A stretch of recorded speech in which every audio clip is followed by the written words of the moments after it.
Всем здравствуйте! Сегодня мы с вами разберем пятый урок на салфетке «Корабли в море». Мы продолжим с вами тему путешествий, только сегодня мы пересядем с автомобиля на корабль. Переключать передачи мы не будем, сегодня мы работаем над содержимым или над тем грузом, который наши корабли привезут в порт. Когда корабль приплывает в порт, мы можем рассчитать ту прибыль, которую мы с этого заработаем. Но важно понимать, от прибыли также зависит от того, какое содержимое груза, какой груз привезли наши корабли. Корабли отражают людей, которые есть или будут в нашей команде, вне зависимости от того, мы с ними работаем или кто-то из нашей команды, то есть мы пригласили их или нет. Они могут быть на любом уровне глубины вашей команды. Корабли могут быть разными, они могут быть золотыми, могут быть серебряными или же пустыми. Сами того не замечая, больше всего времени мы уделяем работе с пустыми кораблями. Но правильно ли это? Давайте сегодня разберемся и узнаем. Давайте для начала изучим все виды кораблей. Какие же это люди. Смотрите, золотые корабли или это серьезные люди, которых мы уже спонсировали, но сейчас перестали это делать, так как думаем, что они все знают, все умеют и совсем справятся самостоятельно. Пустые корабли – это те люди, которые уже давно в деле, но они какие-то грустные, печаленные, можно даже сказать пессимистичные. Их каждый раз при общении с ними их нужно мотивировать, объяснять, зачем они здесь, убеждать, что у них все обязательно получится. Человек, который только пришел в вашу команду, это как новичок, вот малыш, с компьютера. Это серебряный корабль, он равнозначен серебряному кораблю. И от вас зависит, каким станет корабль, золотым или же пустым. Ведь золотые судна – это те самые 5 человек, о которых мы говорили на первом уроке. Давайте рассмотрим признаки серьезного человека, или золотого корабля. Во-первых, они сгорают от желания учиться, узнавать новое, получать гораздо больше информации и хотят впитывать в себя все как пуп.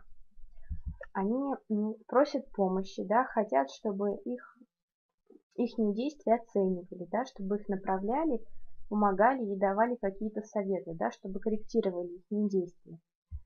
И также серьезные люди или золотые корабли, они воодушевлены делом, у них хорошее настроение, у них горят глаза, они хотят как можно быстрее, как можно больше всего сделать, и как можно качественнее. Они также знают продукт, пользуются всеми возможностями, которые предоставляет компания, имеют четкий план действий, также список знакомых, часть с которыми уже проработали и часть с которых будет работать в будущем, постоянно его пополняют. Также серьезный человек из нашего золотое судно, он компанейский человек, с ним всегда приятно общаться, работать, можно поговорить на любые темы, не обязательно касаемые вашего дела, но и на какие-то другие. Ну и также золотое судно – это у нас положительный, оптимистичный человек, который положительно настроен, у которого хорошее настроение, и он готов им поделиться с другими людьми. Основная разница между золотыми и серебряными суднами в том, что серебряные люди, серебряные судна точнее, еще недостаточно долго занимаются делом, чтобы правильно все понять и загореться идеей. И наша задача, правильно обучить, все показать, все, что мы умеем серебряному судну, чтобы превратить его в золотого и в дальнейшем уже с ним работать. Смотрите, есть 3 такие действия, основополагающие. При их использовании, мы сможем легко и максимально качественно включить человека в работу. То есть, смотрите, во-первых, нужно показать наше дело, человеку. Когда мы ему грамотно показали, человек захочет подключиться, он уже к нам подключается. И если работает серьезно по нашей системе, четко выполняет все действия, то соответственно, он будет подниматься, расти во всех смыслах этого слова. Вернемся к пустому кораблю.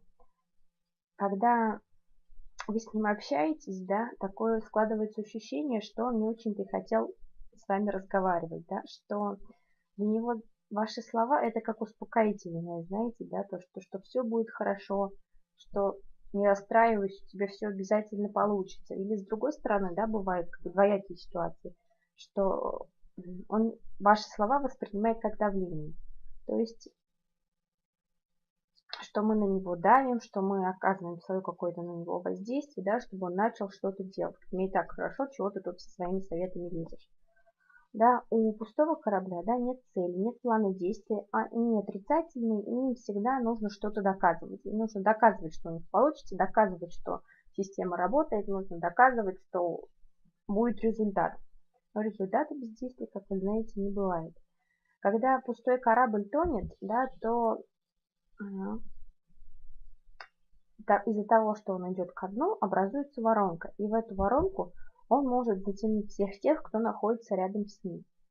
Да, то есть, если вы обучаете, пытаетесь что-то сделать с этим пустым судном, да, находитесь рядом с ним, то в его воронку вас затянет очень-очень легко. Поэтому нужно научиться тому, чтобы держаться подальше от таких кораблей, а работать именно с золотыми и серебряными. Даже больше акцент, да, серебряные мы превращаем в золотые, работаем с золотыми.